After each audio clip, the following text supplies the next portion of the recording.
নমস্কার, গল্পবাবুর পাঠশালায় আপনাদেরকে স্বাগত জানাই। আজকের গল্প সত্যজিৎ রায়ের টলিউডে তারিণী খুড়ো। চলুন তাহলে আর সময় নষ্ট না করে শুরু করা যাক আজকের গল্প টলিউডে তারিণী খুড়ো। গল্প পাঠে বাপি।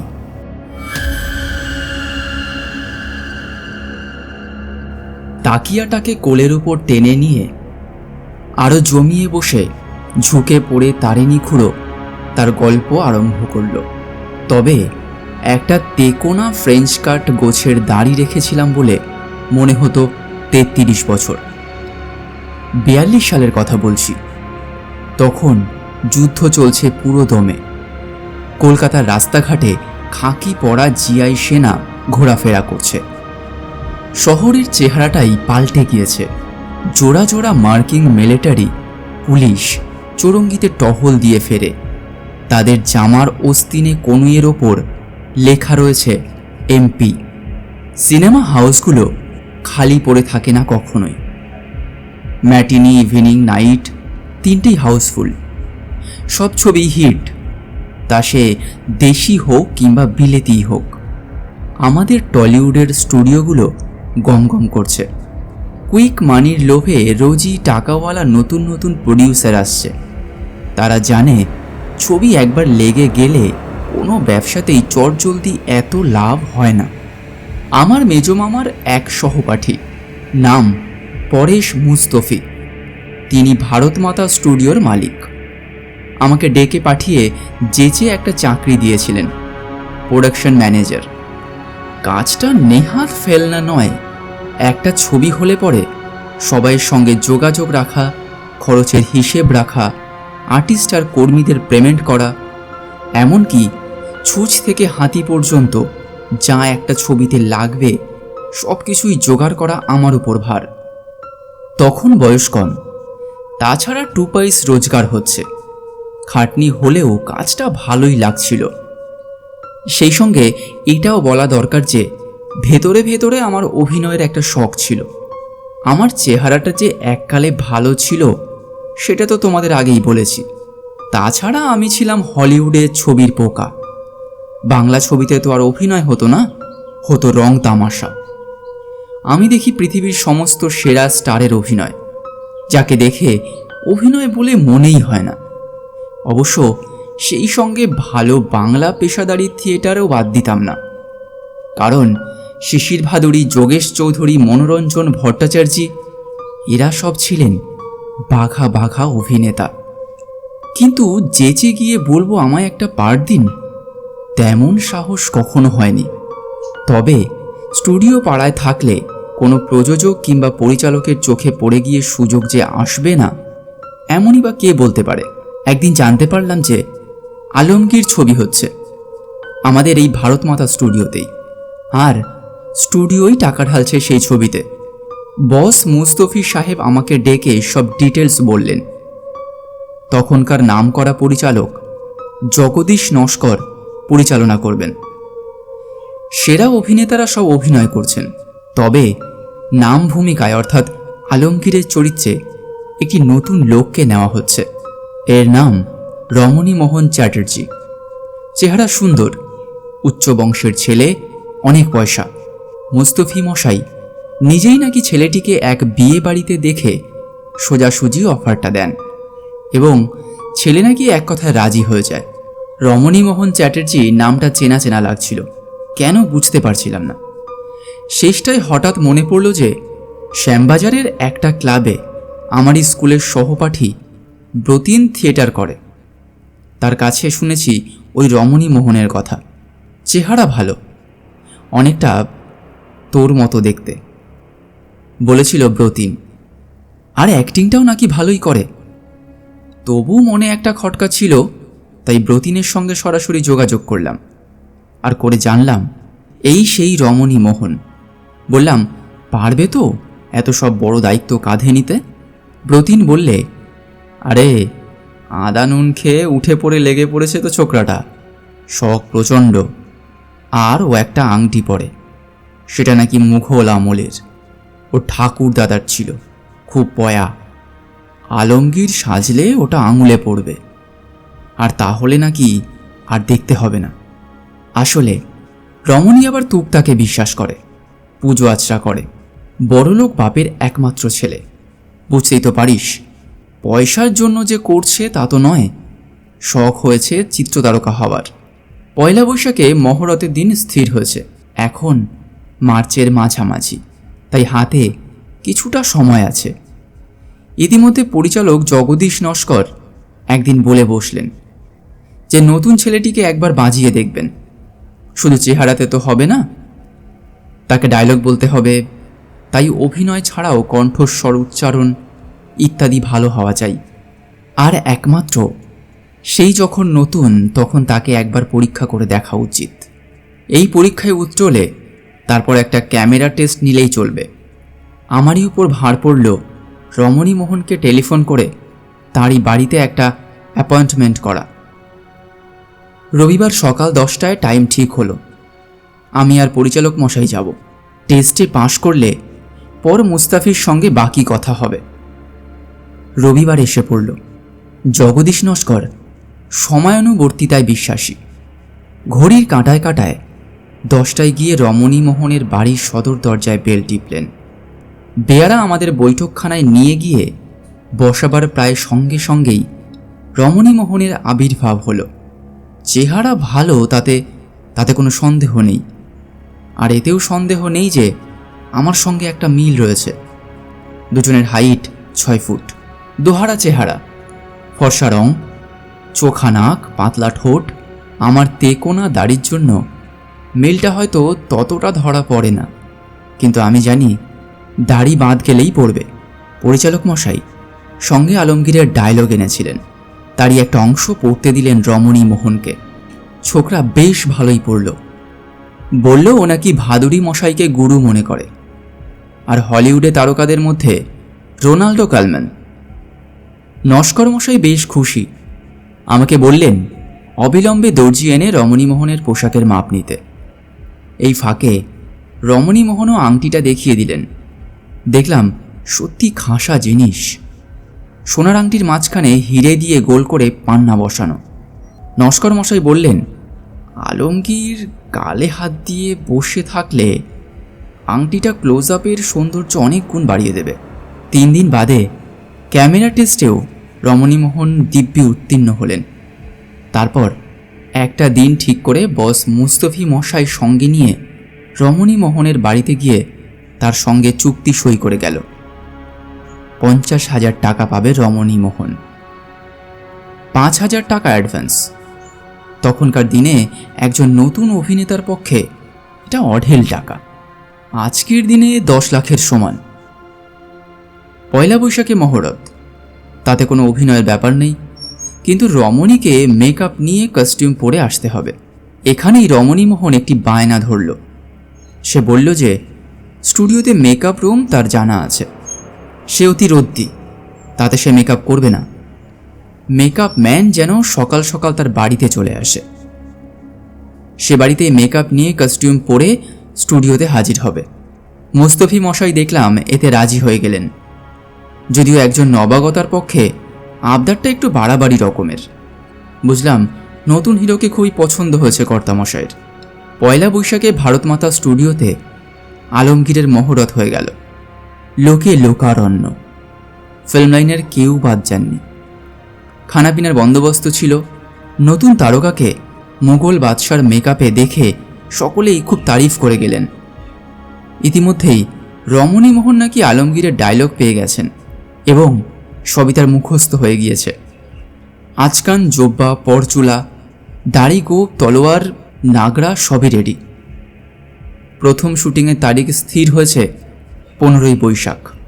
এদিকে আমি তখন পুরোদস্তুর প্রোডাকশন ম্যানেজারের কাজ করছি। উদয়স্ত খাটছি, দম ফেলার ফাঁক নেই। কিন্তু এতেও যে আপত্তি নেই তার কারণ হলো যে স্টুডিওর পরিবেশে একটা জাদু আছে, এটা স্বীকার করতেই হবে। বিশেষ করে ঐতিহাসিক ছবিতে যারা কাজ করবে, সে অভিনেতা অভিনেত্রী হোক কিংবা সাধারণ কর্মীই হোক, তাদের সকলেরই মেজাজে যেন একটা আমির ভাব চলে আসে। স্টুডিওর ভিতরে সেট তৈরি হয়েছে প্রাসাদের। সমস্ত আবহাওয়াটাই যেন বেশ পাল্টে গিয়েছে। মাঝে মাঝে কথা বলতে বলতে যে উর্দু কিংবা ফরাসি বেরিয়ে পড়ছে তা নয়। দেখতে দেখতে 15ই বৈশাখ এসে গেল। আলমগীরকে দিয়েই কাজ শুরু। বাবা শাহজাহানের সঙ্গে দৃশ্য।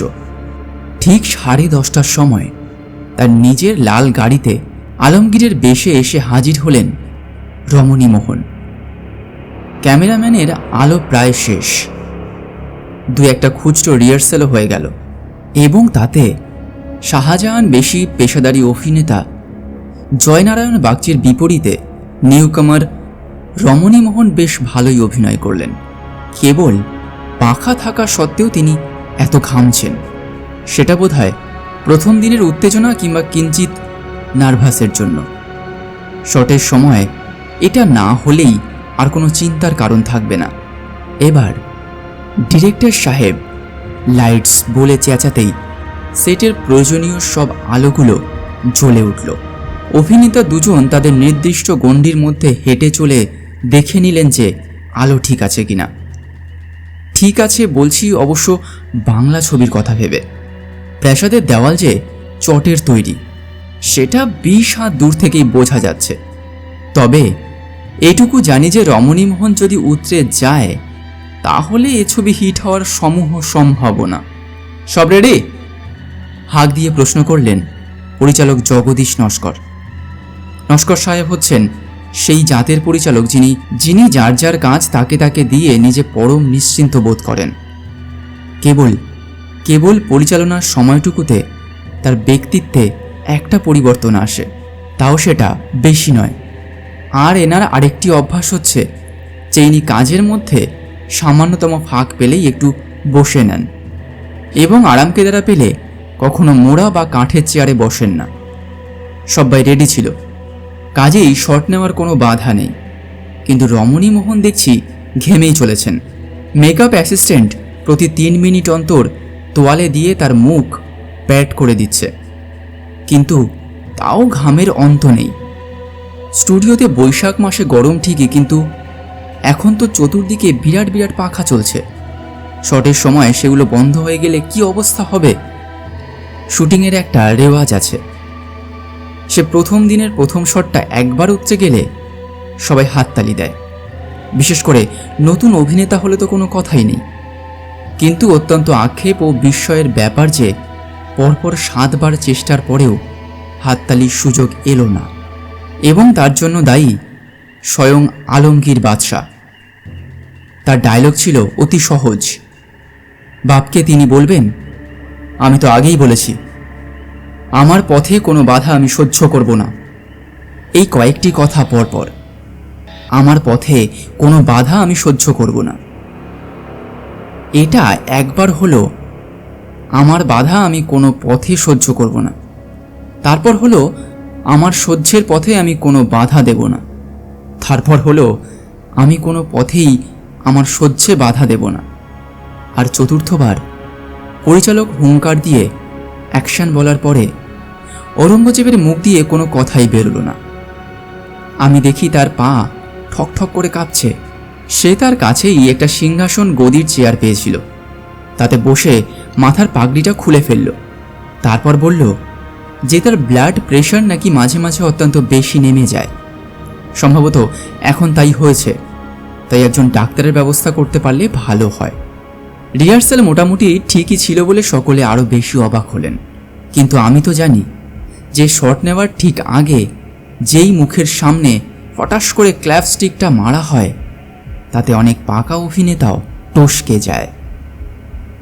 এখানেও তাই হয়েছে, তাতে কোনো সন্দেহ নেই। ডাক্তার এসে বললেন প্রেশার নামলেও তেমন কিছু নয়, কিন্তু অভিনেতাকে দিয়ে আজ আর কাজ না করানোই ভালো।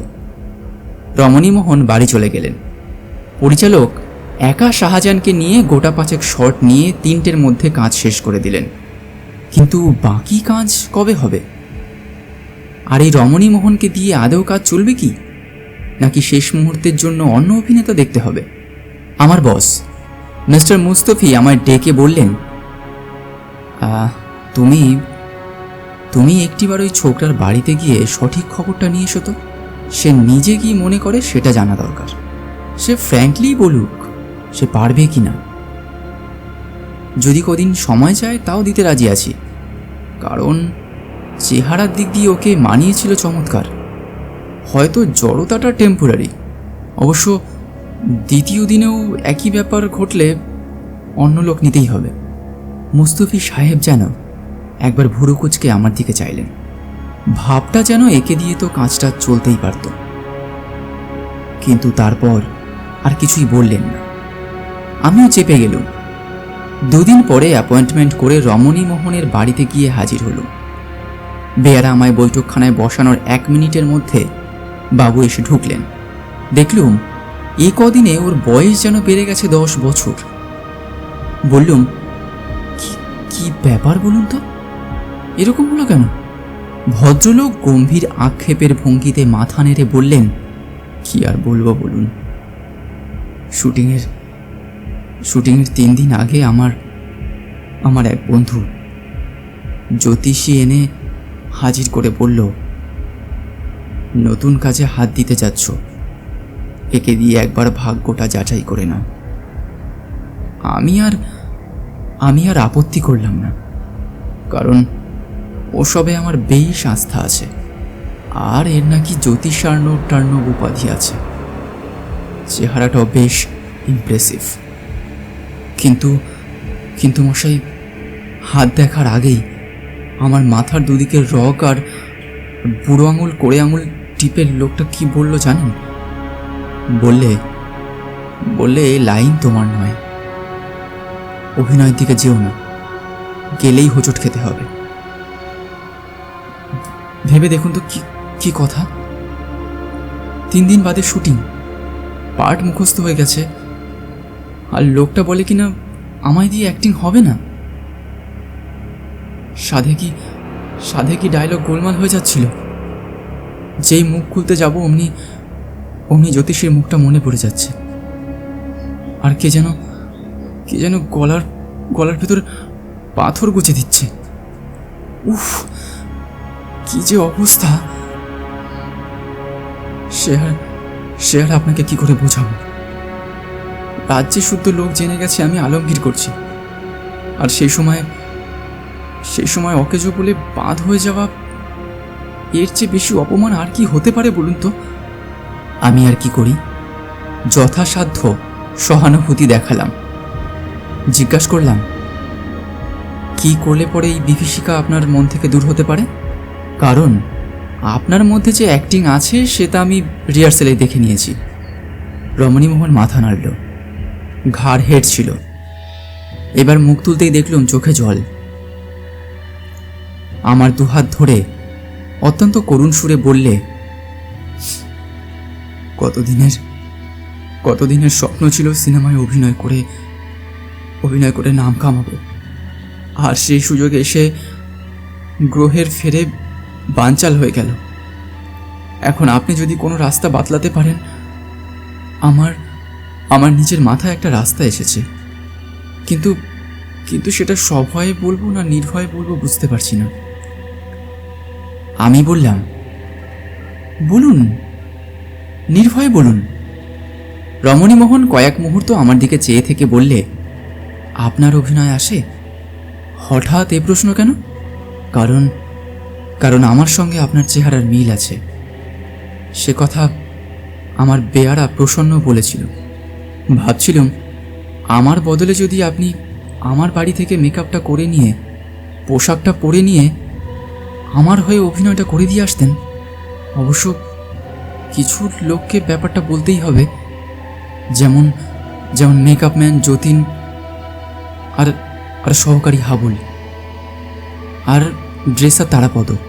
তাদের হাতে কিছু বুঝিয়ে দিলেই ব্যাপারটা আর ফাঁস হবে না।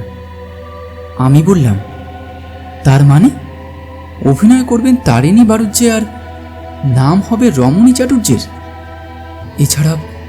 এছাড়া রাস্তা কি আছে বলুন? আর প্রোডাকশন ম্যানেজারের কাজটা কে করবে? সেটার একটা ব্যবস্থা ওরা করবে। আপনি বলে দেবেন বোম্বে থেকে একটা ভালো অফার পেয়েছেন, তাই চলে যাচ্ছেন। কথাটা মন্দ বলেননি, কিন্তু যদি অভিনয়টা আমার ভালো হয় আর তার জন্য যদি কোনো সংস্থা পুরস্কার ঘোষণা করে, তাহলে আপনি নেবেন? তা তো নিতেই হবে, তবে আপনাকে পারিশ্রমিক ছাড়াও আমি একটা জিনিস দিতে রাজি আছি। কি জিনিস? আমার এই মোগলাই আংটি। আজকের বাজারে এর দাম কত জানেন তো? পুরনো ভালো জিনিসের ওপর আমার মোহ আছে, সেটা তো তোরা ভালো করেই জানিস। সেটা তখনও ছিল। বলে দিলাম, হ্যাঁ ঠিক আছে, আমি আপনার প্রস্তাবে রাজি, কিন্তু সবচেয়ে আগে আপনার চিত্রনাট্যটি চাই। ডায়লগ মুখস্থ করতে হবে তো। রমণীমোহন তৎক্ষণাৎ তার ফাইল এনে আমায় দিলেন। সেই দিনই বিকেলে মিস্টার মুস্তফির কাছে গিয়ে বললাম যে রমণী আর একটা চান্স চাইছে, বলেছে এবার না হলে যেন তাকে বাদ দেওয়া হয়। মুস্তফি মশাই রাজি হয়ে গেলেন। এদিকে পরিচালক মশাইকে খবরটা দিয়ে দেওয়া হলো। রমণীমোহনকে সুস্থ হওয়ার সময় দিয়ে 15 দিন পরে শুটিং রাখা হলো। অন্যদের কাজের তারিখ আর স্টুডিওর বুকিং সেভাবে বদলে দেওয়া হলো। যাদের দলে টেনে নেওয়ার কথা তাদের সকলকেই তালিম দেওয়া হয়ে গেছে। আমার জায়গায় নতুন প্রোডাকশন ম্যানেজার এসে গেছে, তাকেও দলে টেনে নিয়েছে। কারণ প্রোডাকশন ম্যানেজারের কাছে কোনো কিছু লুকোনো বড় কঠিন ব্যাপার। আমি মুস্তফি মশাইকে দিব্যি জানিয়ে দিয়েছি একটা ভালো চান্স পেয়ে বম্বে চলে যাচ্ছি। এই ছবিতে আমার আর কাজ করা সম্ভব হবে না। যথারীতি শুটিংয়ের দিন এসে পড়ল। সকাল 10টায় রমণীমোহনের লাল গাড়ি এসে ঢুকল ভারত মাতা স্টুডিওতে। তার থেকে আলমগীর বেশে নামলেন তারিণী বাড়ুজ্জে। কার বাপের সাধ্যি যে ধরে একটার চেঞ্জ হয়ে গেছে, সেই একই দৃশ্য তোলা হবে। সব তৈরি, সবাই তৈরি। সেট সাউন্ড বলে চেঁচিয়ে উঠলেন পরিচালক। সাউন্ডম্যানের কাছ থেকে উত্তর এলো রোলিং অ্যাকশন। আলমগীর তার বাবার সামনে এসে অত্যন্ত সাবলীলভাবে কথা বলে গেলেন। শটের শেষে পরিচালক কাট বলতেই হাততালিতে স্টুডিও গমগম করে উঠল। সারাদিনের 13টি শটের একটিতেও রমণী তারিণী ঠেকলেন না। ছবি শেষ হতে লাগলো 5 মাস। তোরা তখন জন্মাসনি, তাই তোদের খবরটা দিতে হচ্ছে যে আলমগীর হয়েছিল সুপারহিট, আর রমণীমোহন বছরের শ্রেষ্ঠ অভিনেতা হিসাবে 3টে সংস্থা থেকে পুরস্কার পেয়েছিলেন। অবশ্য তার কেরিয়ারের শুরু এবং শেষ একটি ছবিতেই, কারণ তার গুরু তাকে ফিল্মে অভিনয় করতে বারণ করায় সে প্লাস্টিকের ব্যবসায় চলে যায়। আর আমি হয়তো নিজের নামে ছবিতে একটা চান্স পেতে পারতাম, কিন্তু তখনই উদয়পুরে একটা ভালো চাকরি জুটে গেল। আর আমার কাছে তখন থেকেই নতুন দেশ দেখার চেয়ে বড় আর কিছুই নেই। তাই আর দ্বিধা না করে পাড়ি দিলাম রাজস্থানে। অবশ্য সেটা আর এক গল্প। তাহলে সেটা হোক না, বলল ন্যাবলা। কি করে হবে? বললেন তারিণী খুড়ো। আগে যেটা বলেছি সেটা শেষ হোক। আমরা তো অবাক, এ গল্পে আর কি থাকতে পারে? আমি যে দৌত ভূমিকায় ডাবল পার্ট করেছিলাম সেটাই তো তোদের বলা হয়নি, বললেন তারিণী খুড়ো। তার ঠোঁটের কোণে মুচকি হাসি। কিরকম কিরকম? আমরা সকলে একসঙ্গে বলে উঠলাম। আমার বন্ধু বতীন্দ্রকে দিয়ে রমণীমোহনকে আমিই বলালাম যে নতুন কাজে নামার আগে একবার ভাগ্য গণনা করেই নিও। তখন বতীন্দ্রই তো জ্যোতিষীকে নিয়ে যায় রমণীমোহনের কাছে। কে সেই জ্যোতিষী? স্বয়ং তারিণী চরণ বাড়ুজ্জে। নিজের হাতে তৈরি মেকআপ, নিজের হাতে লেখা সংলাপ, বাজিমাত না হয়ে কোথায় যায়।